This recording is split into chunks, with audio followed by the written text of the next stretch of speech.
Ya, perlu saya sampaikan bahwa sesungguhnya saya sampaikan rasa hormat kepada semua senior-senior saya, rekan-rekan perawat dan semua sejawat pada prinsipnya bahwa hari ini saya mencoba untuk men-share tidak semata-mata menjadi seorang guru, seorang pengajar, tapi ingin men-share sedikit pengalaman terkait dengan praktek mandiri perawat bagaimana dan kemudian strategi dengan kita menggunakan produk alami. Yang pertama bahwa kita tahu bahwa pertumbuhan perawat di Indonesia mencapai 10.000 per tahun. Ini adalah laporan dari WHO tahun 2019. Kalau kita melihat bahwa memang sesungguhnya pertumbuhan perawat yang luar biasa di Indonesia cukup tinggi, dan ini tentunya akan sangat berpengaruh terhadap lapangan kerja yang juga tersedia. Kita sama tahu juga bahwa pada beberapa tahun terakhir ini terjadi moratorium dan juga jumlah peluang-peluang untuk mendapatkan pekerjaan di PNS itu juga menjadi kecil dan juga di berbagai tempat. Dan oleh karena itu maka memang organisasi baik di pusat maupun sampai ke daerah terus berupaya untuk bagaimana membuka peluang-peluang baru bagi rekan-rekan yang telah menyelesaikan studinya di keperawatan untuk bisa mendapatkan bagaimana peluang-peluang usaha. Paling kurang mereka mempunyai semangat untuk terus bekerja melayani masyarakat. Yang berikut bahwa memang sampai saat ini lingkup kerja perawat itu tentunya di rumah sakit, ada puskesmas, institusi pendidikan, dan bagi praktik keperawatan mandiri itu masih kurang. Ya, saya punya pengalaman untuk beberapa saat menjalankan perjalanan saya ke beberapa tempat dan rencananya untuk sampai ke Jakarta sebagai pusat kota, dan baru saya bertemu dengan seorang rekan saya di Makassar yaitu Pak Saiful yang sekaligus mengelola Isam Cahaya dalam praktek mandiri, dan kemarin saya juga dalam Basori 3 mengundang beliau untuk bicara tentang bagaimana praktek mandiri itu diterapkan. Kalau kita bicara soal praktik mandiri, maka tentu kita sama tahu sesuai dengan apa yang disampaikan dalam buku pedoman praktik keperawatan, bahwa praktik perawat ada perorangan ataupun berkelompok, dan itu berarti bahwa kita bisa bekerja di melaksanakan praktik keperawatan baik secara berkelompok ataupun perorangan. Dan praktik keperawatan mandiri ini sesungguhnya memberikan bentuk asuhan keperawatan yang bertujuan untuk mandirikan klien yang membutuhkan bantuan karena ketidaktahuan, karena ketidakmampuan, ketidakmauan, dan juga memenuhi kebutuhan dasar dan untuk merawat dirinya. Saya kira itu yang didefinisikan pada buku pedoman praktik keperawatan mandiri. Dan sekaligus saya perlu sampaikan bahwa ini adalah merupakan sebuah dukungan dari PPNI untuk bagaimana perawat itu terus membangun kemampuannya untuk dapat melaksanakan praktek mandiri di tengah-tengah masyarakat. Kalau kita lihat, sebenarnya ini adalah dasar hukum, ada Undang-Undang 440, ada Undang-Undang RI 36 tentang tenaga kesehatan, ada juga tentang perawatan di Undang-Undang RI ke-38 tahun 2014, dan ini semua menjadi landasan atau dukungan daripada pemerintah untuk bagaimana perawat melaksanakan praktek mandiri.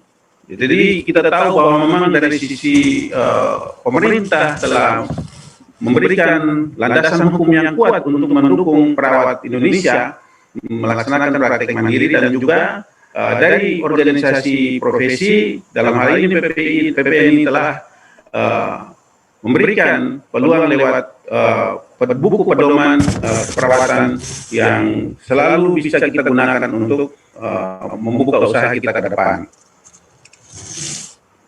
Saya kira ini rekomendasi. Jadi kita untuk memberikan sebuah usaha atau praktek mandiri, maka yang paling penting adalah kita harus bisa mempunyai surat izin praktek perawat.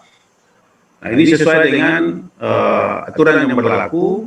Dengan demikian maka diharapkan bahwa seluruh anggota PPNI wajib untuk menjadi anggota PPNI.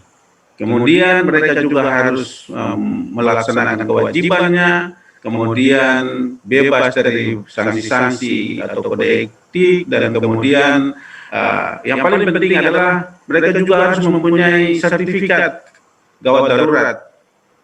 Saya kira ini perlu digarisbawahi karena memang di dalam Undang-Undang 38 juga menjelaskan bahwa perawat bisa melakukan tindakan darurat medik dan juga farmasi ya pada keadaan tertentu dan terbatas tertentu yang maksudnya di undang-undang itu. Artinya bahwa kita bisa melakukannya tapi harus dengan keahlian. Bukti keahliannya adalah kita memiliki sertifikat baik BPJS maupun emergency nursing dan juga lain-lain. Dan juga mempunyai fasilitas yang tentunya akan dinilai oleh PPNI sendiri di tingkat daerah dan juga oleh dinas kesehatan karena mereka yang akan memberikan. Saya kira ini adalah sebuah prosedur untuk mendapatkan surat rekomendasi. Dari ada prosesnya sampai mulai dari PPNI sampai dengan dinas kesehatan dan kemudian tentunya ada visitasi berdasarkan permohonan yang diberikan dan ada form-form yang telah disediakan untuk kemudian akan di. Saya lanjut ya untuk ini.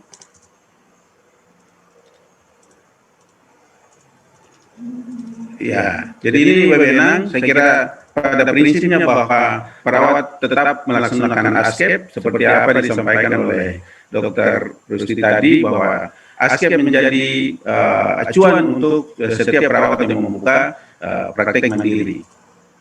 Nah, kalau kita lihat pada Undang-Undang Perawatan 38 tahun 2014 pada pasalnya yang 30 ayat 1 itu di sana dijelaskan bahwa perawat bisa melakukan penata pemberian obat kepada klien sesuai dengan resep tenaga medis, dalam hal ini tentunya dokter, dan juga obat bebas dan obat terbatas. Artinya bahwa ada kewenangan yang diberikan berdasarkan kewenangan yang diberikan oleh undang-undang ini untuk bisa memberikan obat tapi berdasarkan resep dari tenaga dokter dalam hal ini, dan juga ada obat-obat bebas dan obat terbatas yang kalau kita lihat di apotek maupun di toko-toko obat yang resmi itu ada logo biru.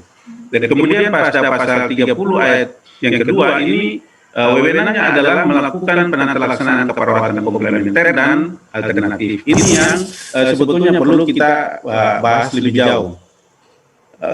Kita tahu bahwa di tengah-tengah masyarakat, kalau kita bicara komplemen berarti bicara tentang alternatif. Dan fakta di masyarakat untuk menggunakan obat-obat tradisional pada saat ini, pada prinsipnya penggunaan yang mereka lakukan itu merupakan kenyataan yang secara empirik belum bisa dibuktikan, baik itu lewat riset maupun uji-uji klinik.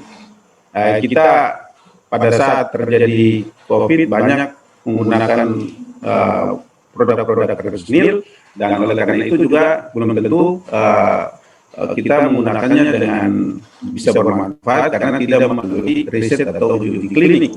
Yang kedua bahwa tidak jarang dipakai untuk pengobatan penyakit yang belum ada obatnya untuk memuaskan. Jadi ada kita menggunakan produk-produk di masyarakat yang belum tentu hasilnya itu memberikan hasil yang baik bagi kita, bahkan bisa juga menimbulkan resistensi. Dan kemudian dalam proses pembuatan produk itu sendiri, belum tentu mempunyai kualitas yang baik, bahkan dijamin kebersihannya dan juga zat-zat aktif yang tentunya bermanfaat. Nah, ini ada beberapa syarat untuk persediaan obat komplementer atau obat alternatif. Jadi ada kurang lebih 5 hal yang perlu kita tahu, bahwa yang pertama adalah harus memenuhi syarat edaran sedia obat atau uji kualitatif dan uji kuantitatif. Jadi yang kemudian yang berikut adalah harus lolos uji atau dari berbagai praklinik atau uji toksisitas dan juga uji klinik. Ya.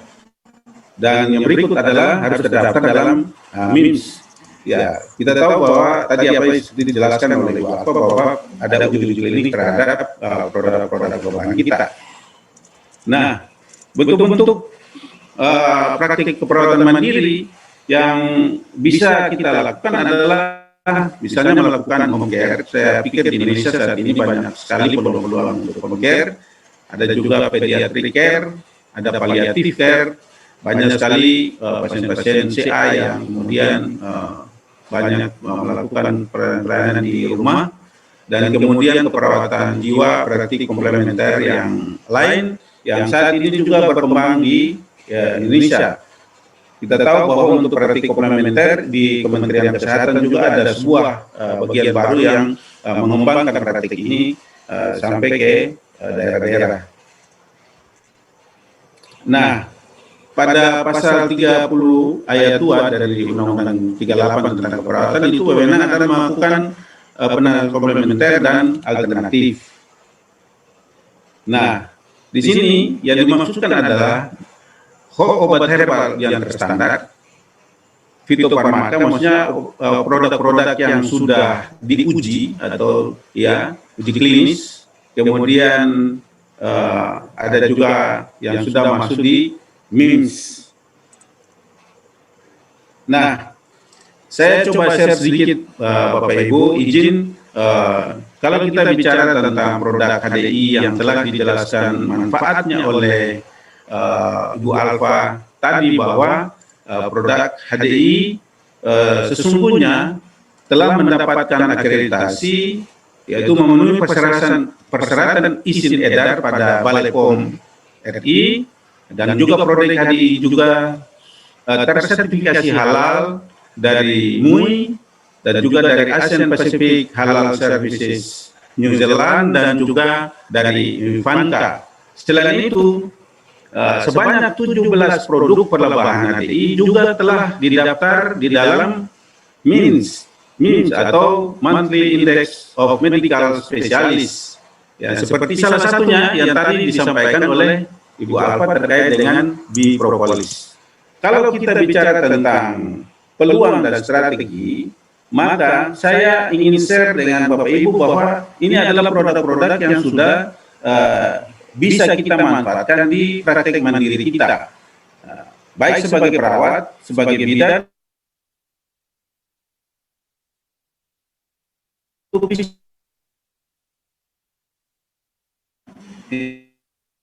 oleh tubuh masih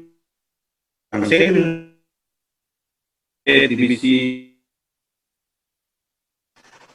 lain-lain. Nah, tentang peluang atau juga bagaimana kita bisa mendapatkan pendapatan di HDI, dan saya berikan contoh dari Propolis yang merupakan bagian dari 17 produk yang disampaikan. Kita tahu bahwa Propolis ini mempunyai isi 60 kapsul, PG kapsul ya, dan harga retailnya adalah 1.038.000 ya. Jadi ini adalah harga bagi mereka yang bukan member. Sedangkan mereka yang member itu harganya adalah 776.000. Kalau kita lihat di sini selisihnya adalah sekitar 262.000 Bapak Ibu, cukup besar.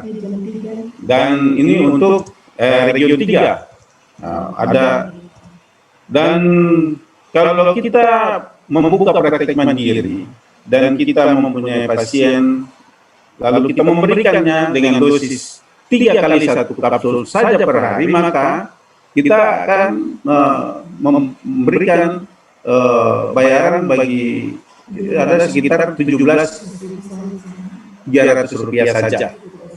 Nah, kalau kita memberikan selama 6 hari, maka total 8 untuk satu pasien itu menghabiskan sekitar 311 sampai 100.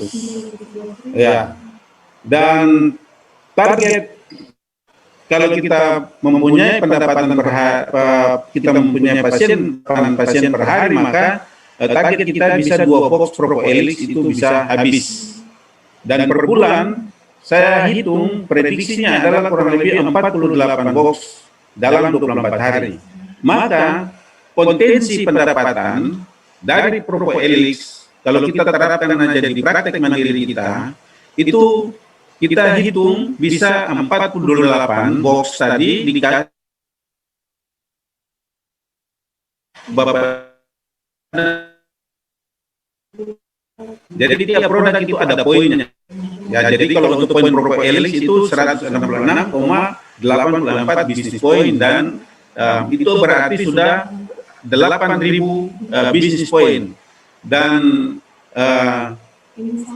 ini sama dengan kita sudah bisa mendapatkan 101 jalur untuk kapal pesiar. Jadi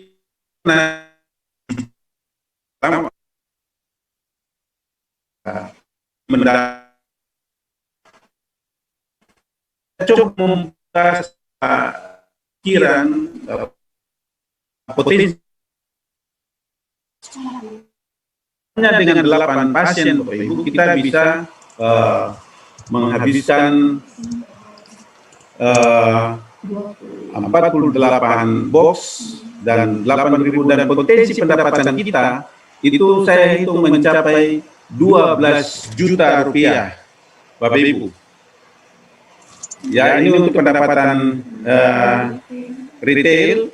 Jadi untuk pendapatan retail itu bisa mencapai 12 juta sekian-sekian. Kita tahu bahwa di HDI itu ada pendapatan dari perusahaan berupa 5% diberikan langsung pendapatan jaringan, sementara ada juga pendapatan retail. Saya mencoba untuk menghitung pendapatan retail itu mencapai 12 juta dari Propoelix untuk 8 pasien per bulan, dan ini potensinya sangat besar. Sedangkan dari perusahaan itu 1.200.000. Jadi saya lihat ini kecil, tapi akan nanti dijelaskan bahwa walaupun nilai-nilai ini kecil, tapi kalau kemudian dalam perkaliannya banyak, maka potensi penghasilannya juga jauh lebih besar. Jadi ini mungkin gambaran potensi pendapatan yang mencoba saya sampaikan di kesempatan ini. Mudah-mudahan ini juga bisa memberikan manfaat bagi kita untuk membuka peluang-peluang usaha kita di praktek-praktek mandiri, maupun yang belum berusaha juga bisa bagaimana berlomba-lomba untuk membuka praktek mandiri dan atau melaksanakan usaha-usaha untuk meningkatkan pendapatan. Kita tahu bersama bahwa di saat ini kita harus terus berusaha untuk mengembangkan usaha kita, dan bagaimana kita terus belajar untuk bagaimana mengembangkan potensi kita untuk mendapatkan manfaat yang lebih besar bagi sesama dan juga bagi keluarga. Di kesempatan ini, sebelum saya mengakhiri presentasi saya mau menyampaikan terima kasih kepada HDI bahwa memang dalam penyelenggaraan seminar-seminar yang saya ikuti, termasuk Bastori, support HDI luar biasa, Bapak Ibu. Kami mengucapkan terima kasih Bapak Ibu bahwa HDI memberikan berbagai hal fasilitas bagi kita semua, termasuk di dalamnya adalah memberikan pendidikan gratis bagi peserta yang hadir kali ini untuk mengembangkan dirinya dengan undangan yang akan diberikan bagi yang bertahan sampai selesai, tapi juga ada door prize yang diberikan. Jadi saya kira ini peluang-peluang yang luar biasa, fasilitas yang betul-betul bermanfaat. Mudah-mudahan kita belajar dan semua ini bermanfaat bagi pengembangan diri kita. Saya kira itu dari saya, dan di saat ini saya mengucapkan banyak terima kasih untuk seluruh peserta yang hadir, terutama rekan-rekan perawat yang mengambil bagian di saat ini di seluruh Indonesia. Saya mengucapkan terima kasih atas dukungan teman-teman PPNI, DPW PPNI Provinsi Maluku, DPD PPNI, dan juga DPK, dan semua rekan-rekan di daerah. Mudah-mudahan seminar kali ini memberikan manfaat bagi kita.